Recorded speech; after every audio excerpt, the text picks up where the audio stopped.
ناظرین، وسیلہ Urdu T V آپ کے روبرو ہے۔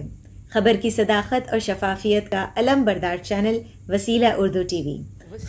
اردو ٹی وی کی خصوصی پیشکش، تجزیاتی مضامین پر مشتمل ہفتہ وار پروگرام جام جم، داستان عراق میں امریکی جرائم کی۔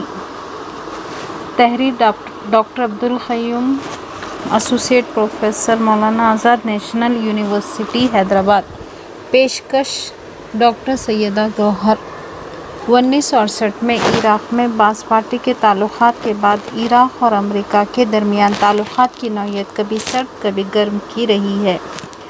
کمیونسٹ باث پارٹی نظریاتی طور پر کمیونزم کی حامی تھی، اس لیے اس کا جھکاؤ فطری طور پر کمیونسٹ سوویت یونین کی طرف تھا۔ چنانچہ اپریل 1972 میں عراق اور سوویت یونین کے درمیان 15 سالہ دوستی، امن اور تعاون کا معاہدہ کیا گیا۔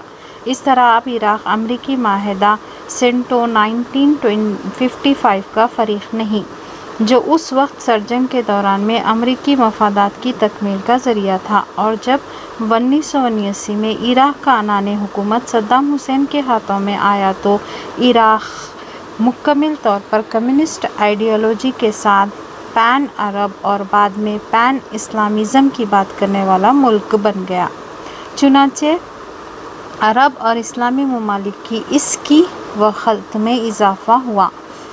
22 ستمبر 1980 میں عراق کا ایران پر حملہ عراق کی اسی سرداری کا نتیجہ تھا، تاہم عراق نے اس جنگ میں اپنے عزائم اور مقاصد کو حاصل نہ کر سکا تو 2 اگست 1990 کو کویت پر حملے پر اس کے علاقے سے تیل چرانے کا الزام لگاتے ہوئے حملہ کر دیا۔ امریکہ کو ایران عراق جنگ کے دوران عراق کو حاصل عرب تائید اور عرب اتحاد کو پاش کرنے کا موقع مل گیا، اور امریکہ کو کویت کی سالمیت کے نام پر اقوام متحدہ کی چھتری تلے 28 ممالک کو لے کر عراق پر حملہ کرنے کا موقع مل گیا۔ اسی کو پہلی خلیج جنگ کہا جاتا ہے۔ یہ جنگ 42 یوم تک چلی۔ اس کے فوراً بعد امریکہ اقوام متحدہ کو استعمال کرتے ہوئے عراق کے پاس عام تباہی کے ہتھیاروں کی موجودگی کا ڈھنڈورا مسلسل پیٹتے ہوئے ان ہتھیاروں کے معائنہ کاروں کو معائنہ کی اجازت دینے کا الزام لگا کر عراق پر حملہ کر دیا۔ حالانکہ صدام حسین نے معائنے کے نام پر امریکی ماہرین کے داخلے پر اعتراض کیا تھا۔ بہرکیف 22 مارچ 2003 کو امریکہ اپنی بھاری بھر اسلحہ سے بغداد اور خصوصاً صدام حسین کے ممکنہ ٹھکانوں پر حملے 5 ہفتوں تک جاری رکھ کر صدام کو معزول کرتے ہوئے اپنے نامزد ایڈمنسٹریٹروں کے ذریعے 2005 تک حکومت کرتا رہا۔ 2005 میں پہلے عام انتخابات کے بعد حکومت عراقیوں کے حوالے تو کیا، لیکن امریکی افواج عراق میں ہی رہی۔ اتحادی افواج کی تعداد تقریباً 2 لاکھ تھی۔ 2003 سے 2008 کے ابتدائی برسوں کے دوران ہی مارے جانے والے عراقیوں کی تعداد 1.5 لاکھ تا زائد 10 لاکھ تھی۔ اس پس منظر کے بعد ہم عراق میں امریکی مظالم کو پیش کریں گے۔ جولائی 2010 میں آسٹریلیائی جولین اسانجے کی ویب سائٹ نے افغانستان میں امریکی سرگرمیوں، خصوصاً جنگی حملوں، خون ریزی اور سویلین ہلاکتوں کے متعلق 1 لاکھ خفیہ دستاویز کا افشا کیا تھا، جس سے امریکی فوجی ماہرین اور سویلین انتظامیہ دونوں ہی حیرت زدہ ہو گئے تھے۔ اس وقت جولین اسانجے نے مزید نئے انکشافات کا اشارہ کیا تھا۔ چنانچہ اس ماہ کی 22 تاریخ کو اس نے اپنی ویب سائٹ وکی لیکس پر 3,91,832 خفیہ امریکی فوجی دستاویزات کو پیش کرتے ہوئے اب تک کی فوجی تاریخ کی سب سے زیادہ رازوں سے پردہ اٹھایا۔ یہ دستاویزات 1 جنوری 2004 سے 31 دسمبر 2009 تک عراق میں امریکی فوجی سرگرمیوں اور ہلاکتوں و خون ریزی سے متعلق ہیں۔ اس رپورٹ کے مطابق مرکوزہ عرصے کے دوران عراق میں جملہ 1,09,032 ہلاکتیں ہوئیں۔ اس میں 66,081 یعنی جملہ ہلاکتوں کے 60% ہلاکتیں سویلین ہلاکتیں تھیں۔ اس کا مطلب یہ ہے کہ مرکوزہ عرصے کے دوران روزانہ 31 سویلین اموات تشدد اور خون ریزی کے نتیجے میں ہو رہی تھیں، جبکہ اس عرصے میں افغانستان میں 20,000 ہلاکتیں ہوئی ہیں۔ اس طرح عراق میں افغانستان کے مقابلے میں 5 گنا زیادہ ہلاکتیں ہوئی ہیں۔ اس کے علاوہ اس عرصے میں 23,994 عراقی جنگجو، 15,196 عراقی سیکیورٹی فورسز اور 3,771 اتحادی افواج کے اراکین مارے گئے تھے۔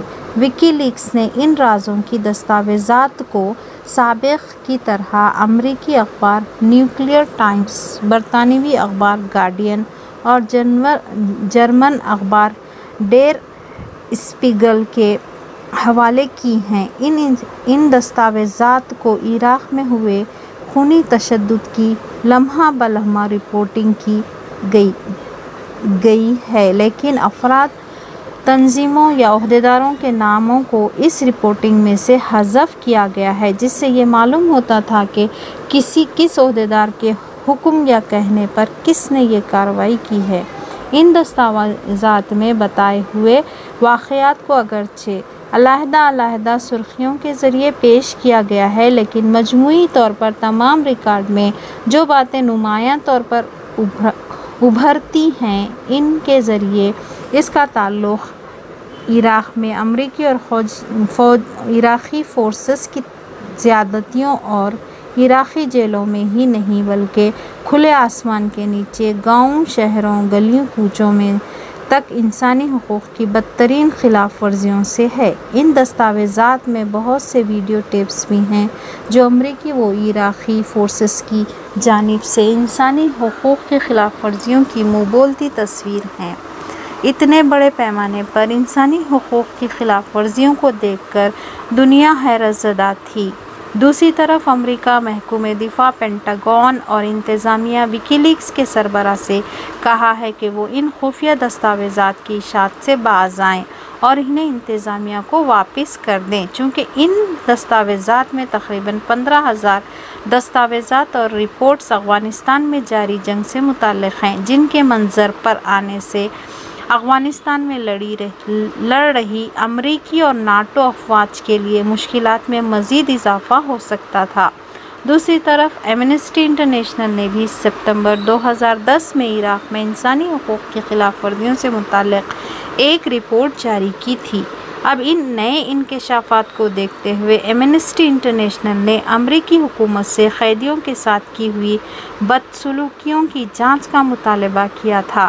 ایمنسٹی انٹرنیشنل کے مطابق امریکی عہدیداروں نے ان بدسلوکیوں کے ذریعے بین الاقوامی قوانین کی سنگین خلاف ورزیاں کی تھیں۔ ان خلاف ورزیوں کا ایک طریقہ یہ بھی تھا کہ امریکی فوجی اور دیگر سیکیورٹی عہدیدار پکڑے گئے، ہزاروں عراقی قیدیوں کو عراقی عہدیداروں کے حوالے کرتے تھے، یہ جانتے ہوئے بھی کہ عراقی پولیس کے عہدیدار ان قیدیوں کے ساتھ غیر انسانی سلوک کر رہے ہیں۔ اس طرح امریکہ بھی عراقی پولیس عہدیداروں کے ساتھ انسانی حقوق کی خلاف ورزیوں میں برابر کے شریک تھے۔ 2009 میں جولائی سے ہزاروں پکڑے ہوئے عراقی سویلین کو امریکی عہدیداروں نے عراقی عہدیداروں کے حوالے کیا تھا۔ امریکہ اذیت، ٹارچر کے خلاف اقوام متحدہ کے کنونشن پر دستخط کرنے والا ملک ہے۔ اس کے باوجود ابو غریب جیل اور دیگر مقامات پر عراق میں قیدیوں کو اذیت دینے کے سلسلے کو نہ صرف جاری رکھا تھا بلکہ ان کی پردہ پوشی بھی کرتا رہا تھا۔ واضح رہے کہ جیلوں میں اذیت رسانی جنیوا کنونشن کے بھی خلاف ہے۔ وکی لیکس کے دستاویز کے مطابق خود اپنے عوام کو ایذا رسانی کے عمل میں 1.5 لاکھ عراقی پولیس ملازمین بھی شامل تھے۔ ایمنسٹی انٹرنیشنل اور دیگر انسانی حقوق کی تنظیمیں امریکی صدر اوباما سے اس انسانی حقوق کی خلاف ورزیوں کے لیے ذمہ دار عہدیداروں خصوصاً امریکی سینٹرل کمانڈ کے سابقہ کمانڈر جان ابی زید کے خلاف کارروائی کا مطالبہ کیے۔ چونکہ جان ابی زید نے سابق میں اس بات کا اعتراف کیا تھا کہ اتحادی افواج عراق میں کئی سویلینز کی موت کے لیے ذمہ دار ہیں۔ وکی لیکس کے انکشافات سے جہاں امریکی انتظامیہ پریشان تھا اور اس کی وجہ سے جولین اسانجے کو ڈر تھا کہ کہیں اسے اپنی جان سے ہاتھ نہ دھونا پڑے، وہیں نور المالکی کی عراقی حکومت بھی ان انکشافات سے بوکھلاہٹ کا شکار ہو کر اپنے عوام کے غم و غصے سے پریشان تھی۔ چنانچہ صورتحال سے نمٹنے کے لیے وزیر اعظم نور المالکی نے ان انکشافات کی حقیقت کو جاننے کے لیے وزیر انصاف کی سربراہی میں ایک جانچ کمیٹی کے قیام کا فوراً اعلان کیا تھا۔ یہ فیصلہ 24 اکتوبر کو عراقی نیشنل سیکیورٹی کونسل کے اجلاس میں کیا گیا، لیکن عراقی حکومت کو اس بات پر شدید اعتراض ہے کہ یہ انکشافات مفاد پرستانہ اعتراض پر مبنی ہیں اور یہ ایسے وقت کیے گئے ہیں جبکہ نور المالکی کی حکومت اور اپوزیشن کے درمیان نئی حکومت کے قیام کے لیے بات چیت ہونے والی تھی۔ ان انکشافات سے ایاد علوی کی جماعت نور المالکی سے کسی گفتگو کے لیے شاید تیار نہ تھی، چونکہ ٹارچر کے زیادہ تر واقعات سنی مسلم قیدیوں کے ساتھ بتائے جاتے ہیں۔ دنیا کو یہ جان کر بھی حیرت ہوگی کہ عراق میں ہو رہے تشدد کے واقعات میں امریکی فوج اور امریکی خانگی خفیہ ایجنسی بلیک واٹر کے ایجنٹ ملوث تھے۔ اس بات کا انکشاف بھی وکی لیکس سے ہی ہوا۔ چنانچہ 22 فروری 2006 میں نامعلوم حملہ آوروں نے شمالی عراق کے سمارا شہر میں بم برساتے ہوئے شیعہ مسجد کے سنہرے گنبد کو ڈھا دیا تھا۔ اس واقعے کے بعد صدر شہر میں AK-47 سے لیس کالے کپڑوں میں ملوث حملہ آوروں نے سڑکوں پر اندھا دھند فائرنگ کے ذریعے تقریباً 1000 سنی مسلمانوں کو ڈھیر کر دیا۔ اس کے علاوہ سال 2006 میں ہر ماہ 3000 لوگ مسلکی تشدد میں مارے گئے تھے۔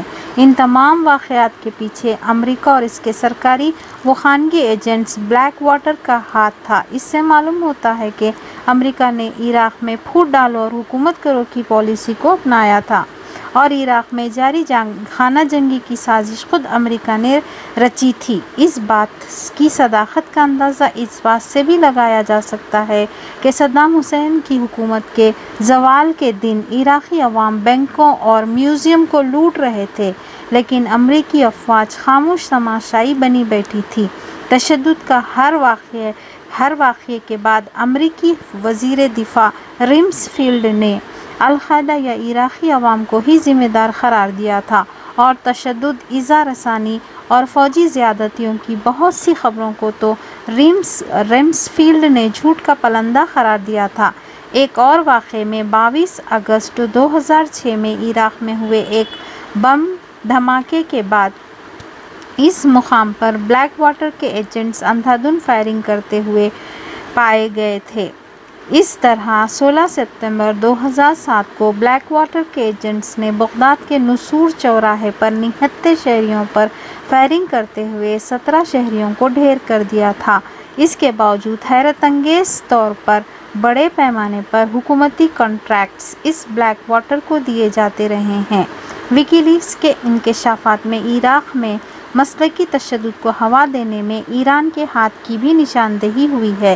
چنانچہ انکشافات میں کہا گیا تھا کہ ایران نے عراقی شیعہ جنگجوؤں کو عراق میں امریکی افواج سے لڑنے کے علاوہ انہیں اسلحہ بھی فراہم کیا تھا۔ ایران نے ان انکشافات کو من گھڑت قرار دیتے ہوئے رد کر دیا تھا۔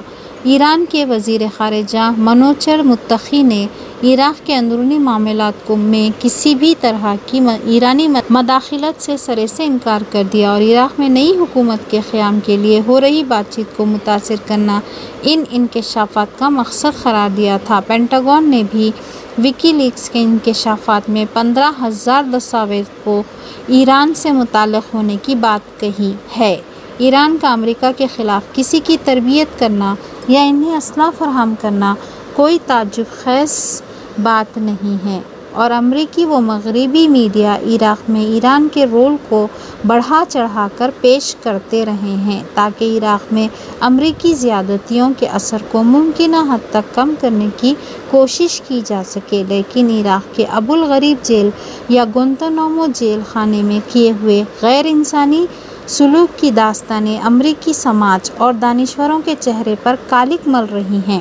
امریکی عوام ان واقعات کی بنا پر دنیا کے سامنے سر اٹھا کر چلنے کے قابل نہیں ہیں، چونکہ امریکہ جو کل تک ساری دنیا میں جمہوریت، آزادی، انسانی حقوق کا مسیحا بنا پھرتا تھا، آج اسی پر دنیا کے مختلف علاقوں میں انسانی حقوق کی خلاف ورزیوں کے الزامات کا سامنا ہے، خصوصاً صدر اوباما جو ان واقعات کے لیے بڑی حد تک ذمہ دار تھے، دنیا کے سامنے امریکہ کی ایک پاک صاف شبیہ کو پیش کرنے میں ناکام ہوئے ہیں۔ لیکن ان انکشافات کے بعد عوامی رد و عمل حیرت انگیز حد تک خاموش ہے۔ ساری دنیا میں انسانی حقوق کے لیے کام کرنے والی تنظیمیں لفظی مذمت سے آگے نہیں بڑھ سکی ہیں۔ آج کی دنیا میں امریکی رول، امریکی رویے اور انسانی حقوق کی خلاف ورزیوں کے خلاف اگر آج عوام خاموشی اختیار کر جاتے ہیں تو کل انہیں بھی خود ان کی منتخبہ حکومتوں کے ظلم و زیادتیوں کا شکار ہونا پڑے گا۔ اس لیے امریکہ کے خلاف عالمی رائے عامہ کو متحرک اور مضبوط بنانے کے لیے دانشوروں، انسانی حقوق کے کارکنوں اور خصوصاً صحافیوں و ادیبوں کو آگے آنا ہوگا۔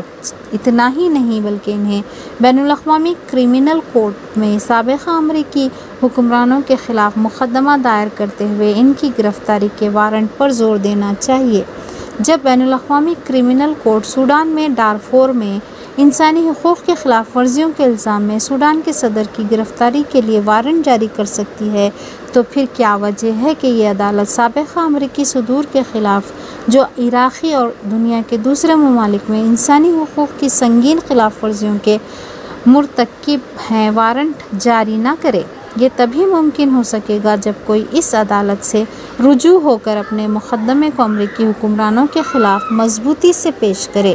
خصوصاً خود عراقی عوام اور اسلامی دنیا کو اس سلسلے میں آگے آنے کی ضرورت ہے۔